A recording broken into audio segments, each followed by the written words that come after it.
ಸನ್ಮಾನ್ಯ ಅಧ್ಯಕ್ಷರೇ, ಈ ಸಭೆಯ ಮುಂದೆ ಇರತಕ್ಕ ವ್ಯವಸಾಯ ಅರಣ್ಯ ಅಭಿವೃದ್ಧಿ ಬಾಬುಗಳಿಗೆ ನನ್ನ ಸಂಪೂರ್ಣವಾದ ಬೆಂಬಲವನ್ನು ಕೊಟ್ಟು ಕೆಲವು ಮಾತುಗಳನ್ನು ಹೇಳಲು ಬಯಸುತ್ತೇನೆ.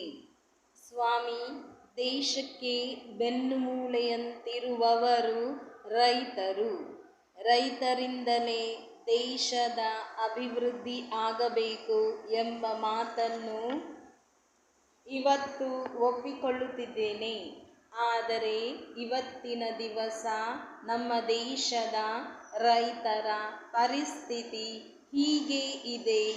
ಸಾಲ ಸೋಲಗಳ ಪರಿಸ್ಥಿತಿ ಯಾವ ರೀತಿ ಇದೆ ಮತ್ತು ಅವರಿಗೆ ಸರಿಯಾದ ಸಹಾಯ ದೊರೆಯುತ್ತದೆಯೇ ಎಂಬುದನ್ನು ಪರಿಶೀಲನೆ ಮಾಡಿದರೆ ರೈತನ ಪರಿಸ್ಥಿತಿ ನಮ್ಮ ದೇಶದಲ್ಲಿ ಚಿಂತಾಜನಕವಾಗಿದೆ. ಯಾವ ಲಾಭ ಇಲ್ಲದೆ ಸ್ವಾರ್ಥತ್ಯಾಗ ಮಾಡತಕ್ಕ ರೈತ ವ್ಯವಸಾಯವನ್ನೇ ನಂಬಿರುತ್ತಾನೆ. ಅವನು ಅದರಿಂದಲೇ ಸಂಪಾದನೆ ಮಾಡಬೇಕು. ದೇಶದಲ್ಲಿ ಎಲ್ಲ ಜನರಂತೆ ಅವನು ಇರಬೇಕು.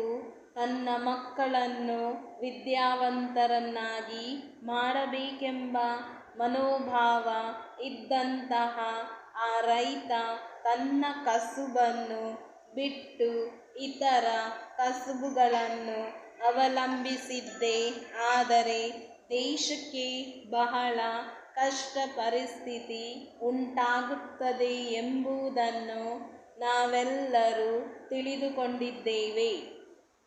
ರೈತ ಬೆಳೆದ ಆಹಾರ ಧಾನ್ಯಗಳಿಗೆ ಸರಿಯಾದ ಬೆಂಬಲ ಬೆಲೆ ಇಲ್ಲ.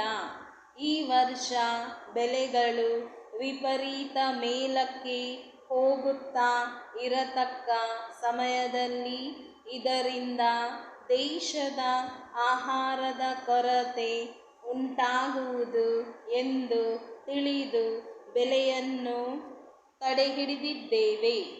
ರೈತನಿಗೆ ಸರಿಯಾದ ಬೆಲೆ ಸಿಕ್ಕದೆ ತೊಂದರೆ ಆಗಿರತಕ್ಕ ವಿಷಯ ಸರ್ಕಾರದವರ ಪರ್ಯಾಲೋಚನೆಗೆ ಬಂದು ಸಹಕಾರ ಸಂಘಗಳ ಮೂಲಕ ಅವನು ಬೆಳೆದ ಧಾನ್ಯವೆಲ್ಲ ಕೊಳ್ಳುವುದಕ್ಕೆ ಅವಕಾಶ ಮಾಡಿಕೊಟ್ಟಿದ್ದೇವೆ.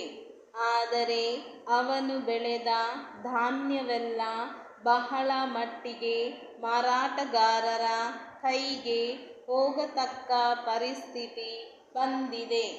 ಅದು ನಮ್ಮ ಸರ್ಕಾರ ಅರಿತುಕೊಂಡು ಉಗ್ರಾಣಗಳನ್ನು ಗ್ರಾಮಾಂತರ ಪ್ರದೇಶಗಳಲ್ಲಿ ನಿರ್ಮಾಣ ಮಾಡಿ ರೈತನ ಬೆಳೆದಂಥ ಬೆಲೆಯನ್ನು ತಾವೇ ತೆಗೆದುಕೊಳ್ಳುವುದಕ್ಕೆ ಸಹ ಒಂದು ವ್ಯವಸ್ಥೆಯನ್ನು ಮಾಡಿಕೊಂಡಿರುತ್ತಾರೆ. ರೈತ ಎಷ್ಟೇ ಕಂದಾಯವನ್ನು ದೇಶಕ್ಕೆ ಕೊಡಲಿ, ಎಷ್ಟೇ ಸೇವೆಯನ್ನು ಸಲ್ಲಿಸಲಿ, ಅವನು ಅಕ್ಷರಸ್ಥ ಅಲ್ಲ. ನಿಜವಾಗಿ ಹೇಳಬೇಕಾದರೆ ಕೋಟ್ಯಾಂತರ ರೂಪಾಯಿ ಭೂಕಂದಾಯ ಕೊಡತಕ್ಕ ಒಬ್ಬ ರೈತ ತಾನು ಕೊಡಬೇಕಾಗಿರತಕ್ಕ ವ್ಯವಸಾಯ ತೆರಿಗೆಯನ್ನು ಸಲ್ಲಿಸಬೇಕಾದಂಥ ಸಂದರ್ಭದಲ್ಲಿ ಅವನು ಪಡತಕ್ಕ ಪಾಡು ನೋಡಿದರೆ ದುಃಖವಾಗುತ್ತದೆ. ಎಷ್ಟೋ ಜನಗಳ ಹತ್ತಿರ ಹೋಗಿ ಮಾತನಾಡತಕ್ಕ ಸಮಯದಲ್ಲಿ ಅದನ್ನು ನೋಡಿದ್ದೇನೆ.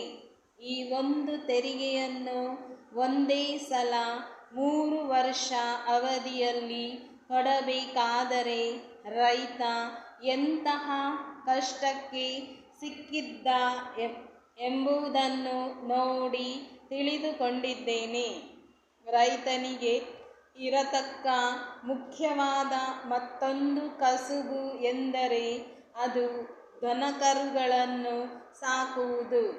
ನಮ್ಮ ನಗರಾಡಳಿತ ಮಂತ್ರಿಗಳು ಅನೇಕ ಕಡೆ ಸಂಚಾರ ಮಾಡಿ ಹೆಚ್ಚಿನ ಪರಿಶ್ರಮ ಪಡೆದುಕೊಂಡು ಬಂದಿರುವುದರಿಂದ ನಮ್ಮ ರಾಜ್ಯದಲ್ಲಿ ದನಕರುಗಳನ್ನು ಹೇಗೆ ಸಾಕಬೇಕೆಂಬುದರ ಬಗ್ಗೆ ಆಗಿಂದಾಗೆ ಅವರು ಅನೇಕ ಸಲ ಹೇಳುತ್ತಿರುತ್ತಾರೆ. ಇಷ್ಟು ಮಾತ್ರ ಹೇಳಿ ನನಗೆ ಮಾತನಾಡಲು ಅವಕಾಶ ಕೊಟ್ಟಿದ್ದಕ್ಕಾಗಿ ಮಾನ್ಯ ಅಧ್ಯಕ್ಷರಿಗೆ ನನ್ನ ವಂದನೆ.